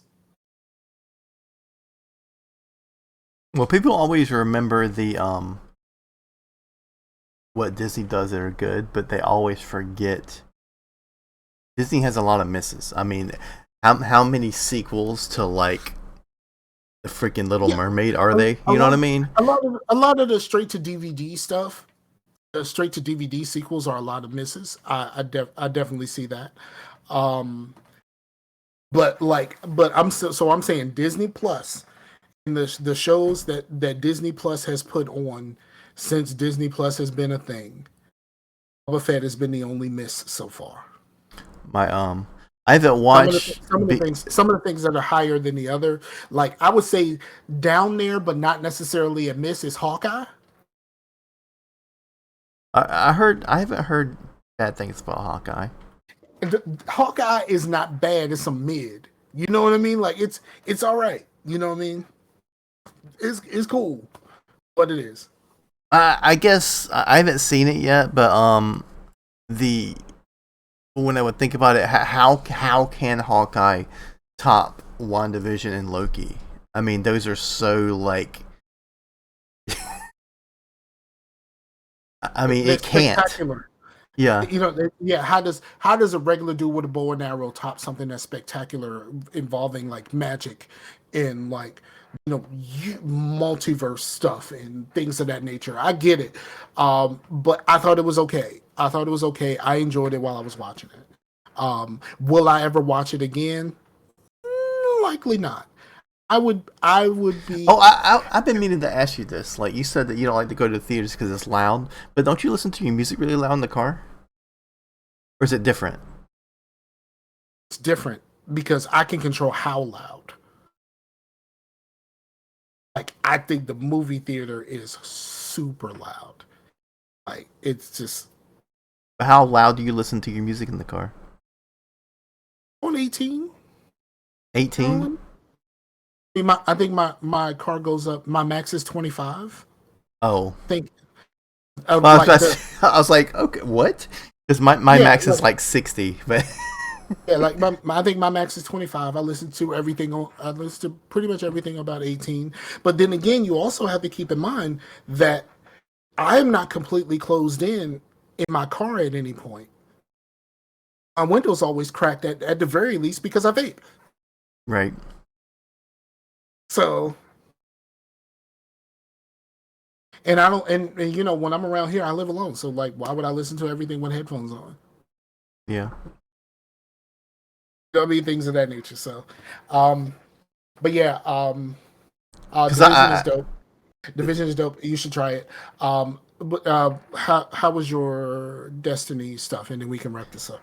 I like it a lot. I'm not speaking for other people, but it seems I don't know what people would gripe about it. I haven't really dug into people hating it or anything because I don't really give a shit.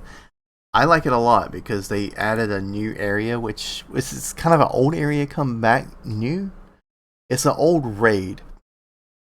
The Leviathan Raid, the first raid in Destiny 2, is back, but it's now a explorable area because it's derelict.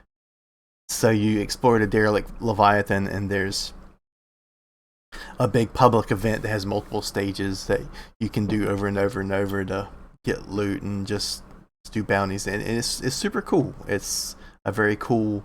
It's like the Leviathan, but it has like fungus and like it's all fucked up. It's pretty cool. I heard that one of the YouTubers that I watched that talks about like Destiny and Division and stuff like that. He said that there's an issue in the community right now that one of the new classes that they introduced in the most recent the big update. Mm-hmm. Um, it is basically invincible when you play multiplayer. It's you it, basically it may be Hunter because I mean we've always been like Warlock supremacy, but more as because we enjoyed the Warlock.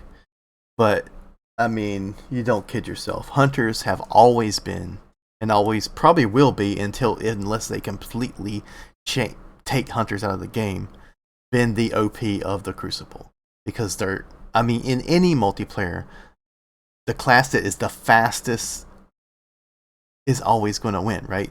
So a hunter that can slide and jump and dodge and go invisible and all this stuff is going to be beastly, right?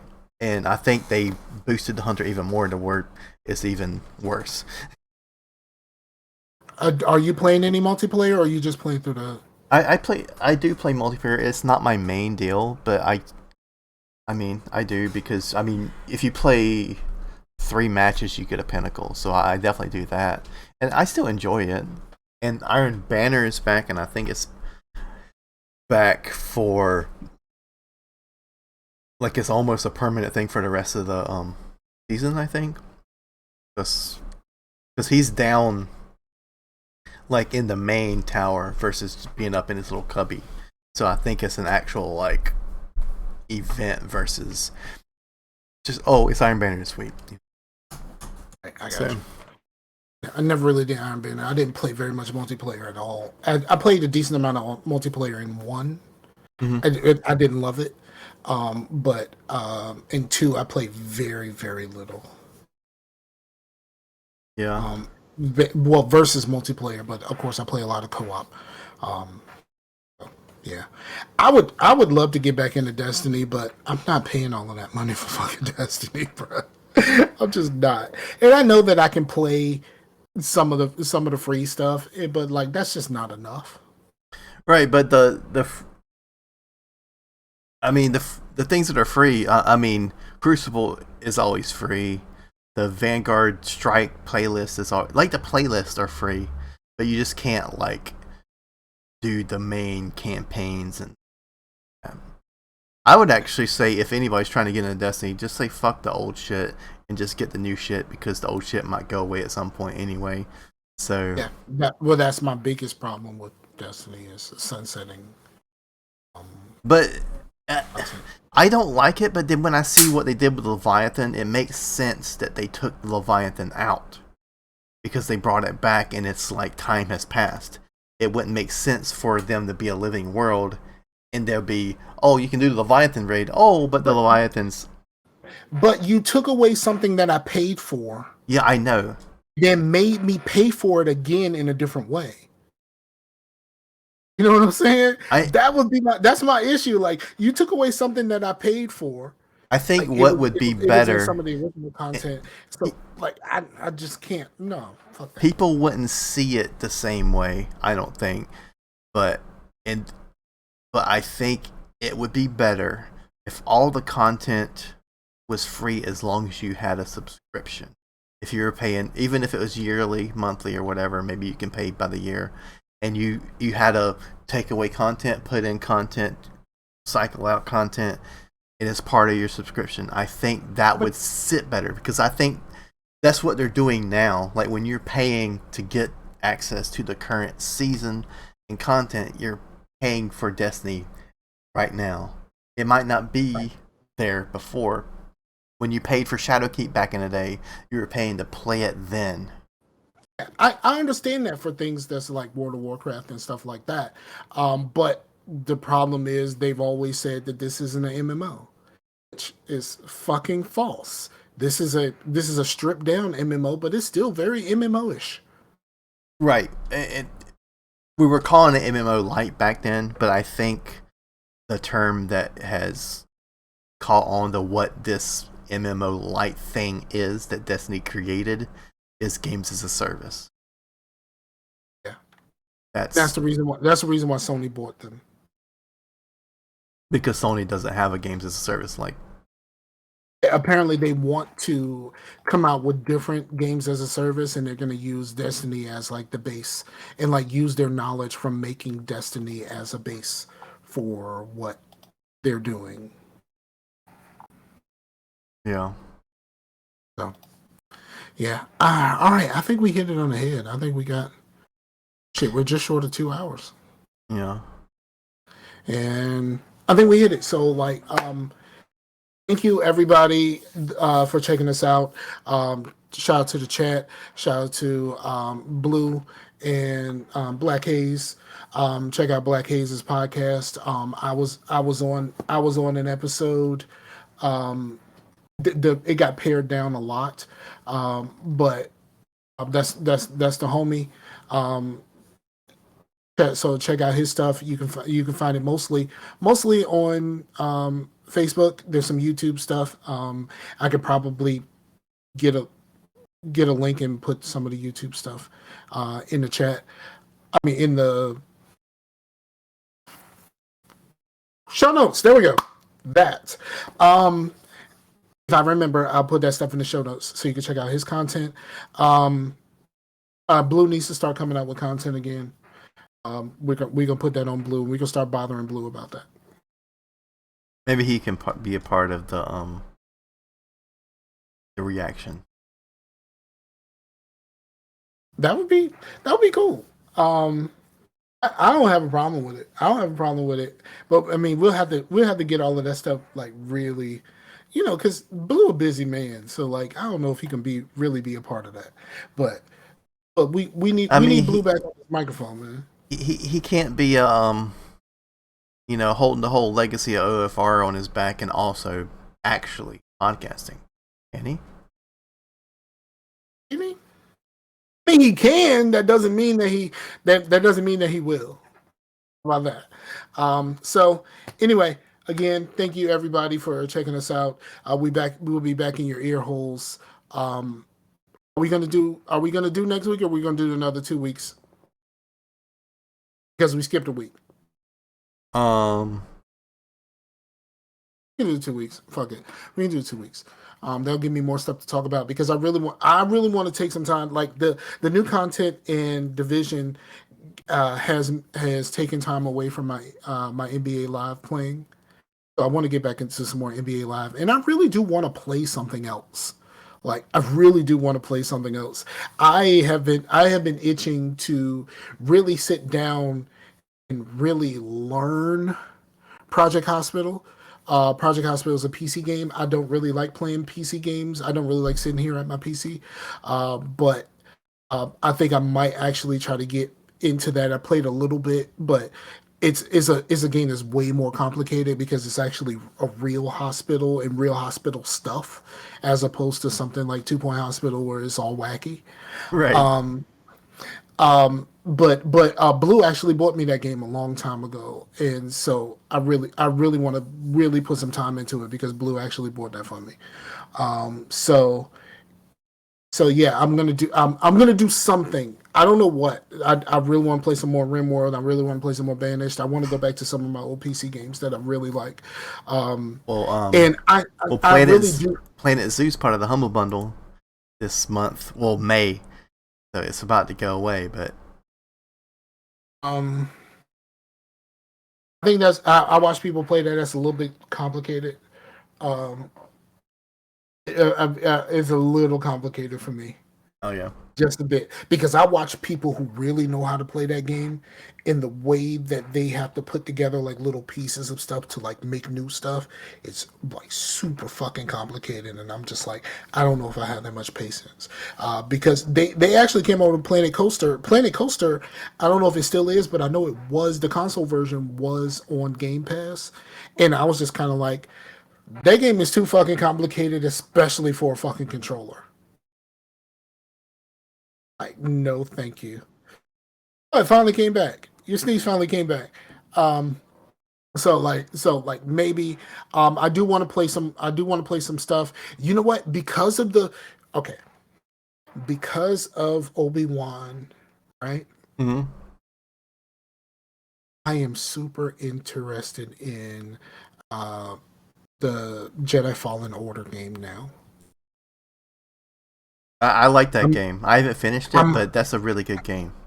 I might have to Nepo that shit, Yeah, Nepo but it, but it's good. I think I might want to get into that. That might be something that I can download, and I can kind of put it to the side, and kind of get to it like a little bit at a time. Hopefully, I can get into that. That might be the thing that I end up playing. I really really would love to be able to record some things and put that up on the site, but that's probably going to be a little bit more than what I really want to do right now. Oh well, this Humble Bundle actually has some things I think you've talked about. It's the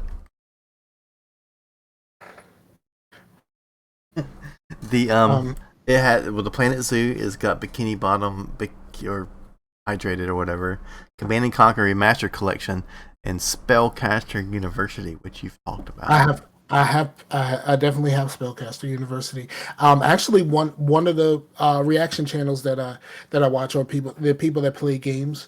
One of those dudes just started it.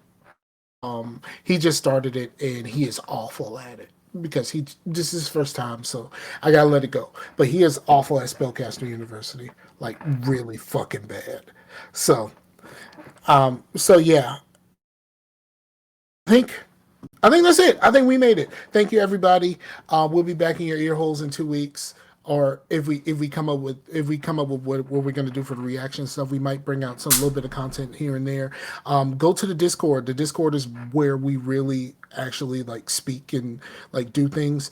I think we each need to start making sure that we post in like the shows and the YouTube stuff and all that kind of stuff into the Discord so that people can find the stuff a lot easier.